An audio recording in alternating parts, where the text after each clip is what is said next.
Fala galera, continuando então aqui com os vídeos tutoriais, hoje eu vou mostrar especificamente sobre a opção de sensibilidade do toque no visor, por exemplo, caso você coloque uma película de proteção e queira tornar aí o visor mais sensível.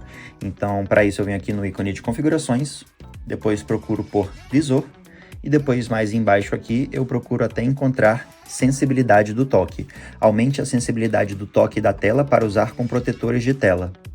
Toco aqui para ativar esta opção, mas sinceramente falando para vocês, eu tenho aqui uma película de proteção que mesmo com esta opção desativada, o toque ainda correspondeu muito bem, pelo menos durante todo o meu uso, o tempo todo aí, nos últimos meses.